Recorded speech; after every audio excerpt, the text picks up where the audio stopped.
साथियों नमस्कार। अति सौभाग्यशाली परिस्थितियों से हम अभी अभी आगे बढ़े हैं।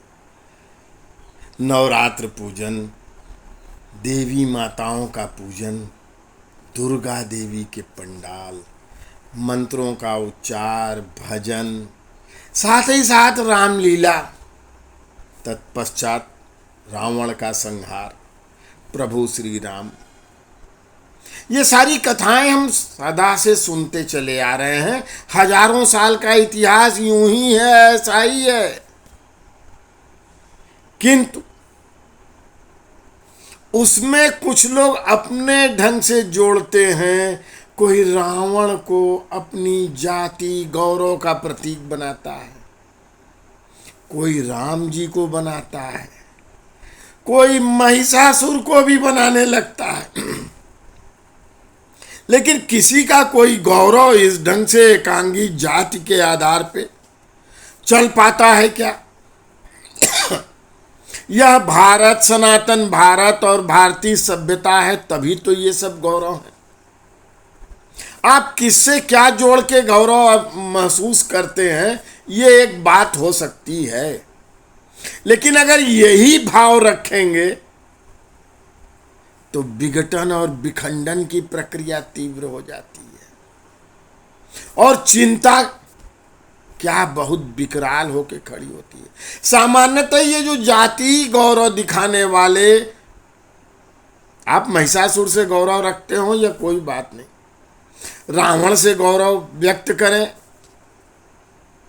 लेकिन इन लोगों के द्वारा एक विशेष आचरण में आप हमेशा देखेंगे, सामान्यतः राजनीतिक हो या सामाजिक भी हो, उनके द्वारा जो होता है, जो कहते हैं कि रावण पर गर्व है, महिषासुर पे गर्व है।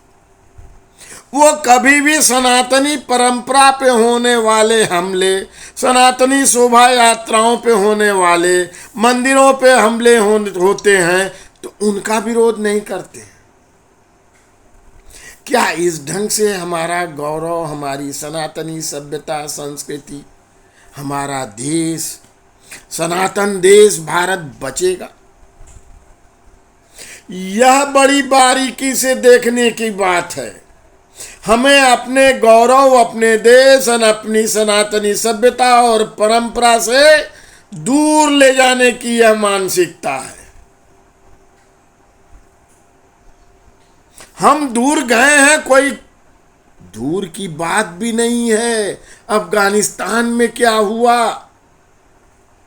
किसी ब्राह्मण का गर्व बचा? किसी राजपूत का गर्व वहां पर बचा है क्या? किसी यादव का गर्व बचा है क्या? किसी कुर्मी का, किसी मौर्य का, किसी रैदासी का, किसी कबीर पंथी का, किसी तुलसी पंथी का? सूरदास के दोहे वहां सुनाई दे रहे हैं, रावण संहिता सुनाई दे रही है, महिषासुर मर्दिनी का श्लोक मंत्रोच्चार गूंज रहा है क्या? नहीं गूंज रहा है। वही हाल कमोबेश पाकिस्तान में भी हो चुका है और अब वही प्रक्रिया बांग्लादेश में हो रही है। कश्मीर तो हमारे ज्ञात इतिहास की घटना है और अब भारत के भी बहुत से क्षेत्रों में ऐसा ही होने लगा है। कभी किसी जिले में हमला हो जा रहा है और जो जाति गौरव में उलझे हैं, जो इस ढंग की राजनीति कर रहे हैं, जो राष्ट्र प्रथम की अवधारणा नहीं रखे हैं, वे मौन बने हैं। वे मुखर तब होते हैं अपने, हो सकता है निजी स्वार्थ हो, हमें एक समूह चाहिए, हमें राजनीतिक समूह चाहिए, मतदाताओं का समूह चाहिए, तो वो जाति का हो सकता है, सजाती हो सकता है, इसलिए वो इस ढंग की बातें कर ले जाते हैं। और ये छोटे मोटे नहीं, बड़े लोग भी कर रहे हैं, लेकिन बचेंगे कोई नहीं, यह समझने को तैयार नहीं है।